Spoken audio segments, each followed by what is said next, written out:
یہ حدیث شریف حدیث کی کتاب مشکوٰۃ شریف میں مسند امام احمد ابن حنبل اور داؤد شریف سے نقل کی گئی ہے۔ مشکوٰۃ میں صفحہ نمبر 70 پر یہ حدیث موجود ہے۔ حضرت ابو ہریرہ رضی اللہ تعالیٰ عنہ فرماتے ہیں کہ آقا نامدار سید الکونین تاجدار مدینہ جناب محمد رسول اللہ صلی اللہ علیہ وسلم نے نماز کی اہمیت اور افادیت کے متعلق ارشاد فرمایا کہ جو شخص گھر سے نکلتا ہے اور فرض نماز جماعت کے ساتھ ادا کرنے کے لیے نکلتا ہے، نماز پڑھنے کے لیے وضو گھر پہ کر لیا اور وضو کر کے فرض نماز کو جماعت کے ساتھ مسجد میں ادا کرنے کے لیے نکلتا ہے، اسے کیا اجر ملتا ہے؟ اس کے بارے میں آقا مدنی تاجدار مدینہ جناب محمد رسول اللہ صلی اللہ علیہ وسلم نے فرمایا اس کو اتنا اجر ملتا ہے جتنا احرام باندھ کر حج کرنے والے کو ملتا ہے۔ احرام باندھ کر حج کرنے والے کو جتنا ثواب ملتا ہے جس وقت سے وہ اپنے گھر سے نکلتا ہے اور جب تک گھر واپس نہیں آتا ہے وہ حج میں ہی شمار ہوتا ہے، ایسے ہی یہ نمازی جب تک گھر سے نکلتا ہے اور نماز پڑھ کے جب تک اپنی جگہ واپس نہیں آتا اللہ رب العزت کی عبادت کرنے والوں میں اور احرام باندھ کر حج کرنے والوں میں شمار ہوتا ہے۔ سب سے بڑا جو جماعت کے ساتھ نماز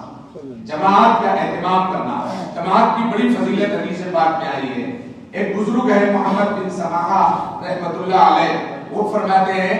کہ ان کے بارے میں نقل کیا جاتا ہے کہ 40 سال تک انہوں نے نماز جماعت تو بہت دور کی بات ہے تکبیر اولیٰ کے ساتھ نماز نہیں چھوڑی۔ 40 سال پورے ایسے گزر گئے، لیکن 40 سال کے بعد ان کی والدہ بیمار ہوئی اور بیماری زیادہ بڑھ گئی اور جاگنے کا وقت ہو گیا، روح نکلنے والی تھی۔ آپ ان کے پاس بیٹھ کر سورہ یاسین اور کلمے کی تلقین کر رہے تھے اور پڑھ رہے تھے، اسی درمیان میں جماعت ہو گئی اور والدہ کا انتقال ہو گیا۔ والدہ کے انتقال سے فارغ ہو کر مسجد پہنچے تو جماعت نہیں ملی، بڑے بے چین ہو گئے۔ خیر القرون کا دور تھا، اس زمانے میں تلاش کرنے کے باوجود کوئی ایسے افراد نہیں ملے کہ جن کی جماعت چھوٹ گئی ہو، میں ان کے ساتھ جماعت سے نماز پڑھ لوں۔ گھر میں واپس آئے تو عورتوں سے معلوم کیا تو عورتیں پہلے پڑھ چکی ہوتی تھی نماز، جماعت سے نماز نہیں پڑھی تو بے چین ہے۔ والدہ کا انتقال ہے، جماعت صرف اس بنیاد پر چھوٹی ہے کہ ان کے پاس موجود تھے لیکن بے چینی کے حالت میں تھے، اور اس بے چینی میں انہوں نے حدیث پاک کی طرف نظر فرمائی۔ اللہ کے حبیب صلی اللہ علیہ وسلم نے فرمایا جماعت کے ساتھ نماز پڑھنے کا ثواب 25 نمازوں کے برابر ملتا ہے۔ تنہا اگر کوئی 25 مرتبہ وہ نماز پڑھے اور ایک آدمی جماعت سے پڑھ لے تو اس کو برابر ثواب ملتا ہے۔ وضو کیا، مسجد کے کونے میں گئے اور وہ نماز انہوں نے 25 مرتبہ ادا کر کے دل کو سکون دے لیا کہ میں نے 25 نمازوں کے برابر ثواب حاصل کر لیا۔ رات کو جب لیٹے تو آقا مدنی تاجدار مدینہ جناب محمد رسول اللہ صلی اللہ علیہ وسلم کی زیارت ہوئی اور آپ نے فرمایا محمد بن سماحہ تم نے اس نماز کو 25 مرتبہ پڑھ کے 25 نمازوں کا ثواب تو حاصل کر لیا، لیکن اگر تم امام کے پیچھے پڑھتے اور امام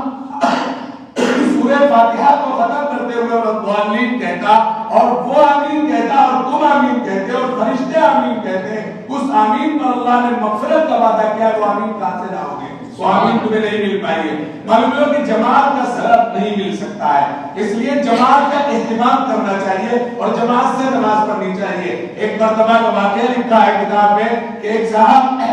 حج کرنے کے لیے گئے اور حج کرنے گئے ان کو عرفات میں اونگ آ گئی، نیند آ گئی، تھوڑی سی جھوک گئے تو انہیں کوئی آیا، دو لوگ بیٹھے ہوئے فرمایا اس سال کتنے لوگ حج میں ہیں؟ دوسرا کہہ رہا ہے 6 لاکھ لوگ حج میں ہیں۔ ایک نے پوچھا، وہاں پہ دیکھ رہے ہیں کہ 2 لوگ ہیں اور دونوں آپس میں سوال کر رہے ہیں اس سال کتنے لوگ حج میں ہیں؟ دوسرے نے جواب دیا 6 لاکھ لوگ حج میں ہیں۔ فرمایا یہ تو بتاؤ ان 6 لاکھ میں حج کتنوں کا قبول ہوا ہے؟ تو دوسرا کہہ رہا ہے ان 6 لاکھ میں یہ فرشتے ہیں، ان 6 لاکھ میں صرف 6 لوگوں کا حج قبول ہوا، باقی کا قبول نہیں ہوا۔ اب یہ ہڑبڑا کے اٹھے تو بے چین ہو گئے، ان 6 میں کام میرا نام ہو سکتا ہے، بے چین رہے، پورا عرفات میں بے چینی کے عالم میں اللہ سے مانگتے رہے۔ جب رات کو پھر آ کر کے مزدلفہ میں سوئے ہیں تو خواب میں دیکھا کہ کوئی کہنے والا کہہ رہا ہے 6 لوگوں کی بدولت میں نے 6 لاکھ لوگوں کا حج قبول کر لیا۔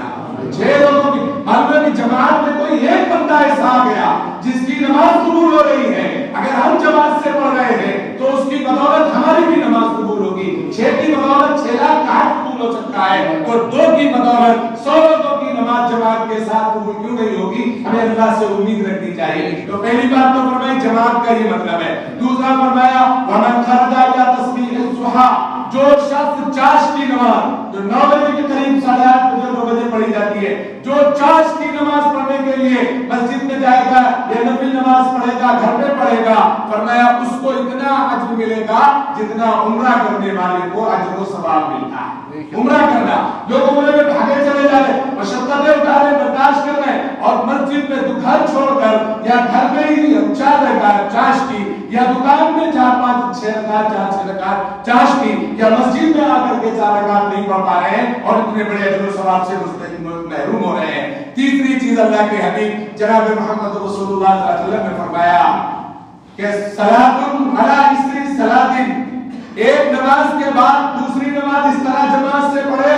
لا لکم بینہما، کہ ان کے درمیان کوئی گناہ نہ کیا ہو، زور پر کے جا رہے ہو، عصر کے بعد میں عصر آ کے پڑھو، اور اس عصر اور ظہر کے درمیان میں اگر تم نے کوئی گناہ نہیں کیا ہے تو اللہ رب العزت نے جہاں نیک لوگوں کی روحوں کا نام لکھ رکھا ہے، کتاب فی علیین، علیین میں آپ کا نام لکھا جائے گا اور نیک لوگوں کی فہرست میں آپ کا نام شمار ہوگا۔ اس لیے جماعت کا اہتمام کرنا چاہیے، چاش کی نماز پڑھنے کا ذوق اور شوق پیدا کرنا چاہیے، اور ایک نماز سے دوسرے درمیان نماز کے کفارہ ہوتا ہے، گناہ جھڑتے ہیں، معافی ہوتی ہے، مغفرت کا اعلان ہوتا ہے، اور ساتھ ساتھ اللہ رب العزت جو ہے نیک لوگوں کی فہرست میں ہمارے نام کو شامل فرمائے گا۔ اللہ سے دعا کریں اللہ تبارک و تعالیٰ کہنے سنے زیادہ عمل کی توفیق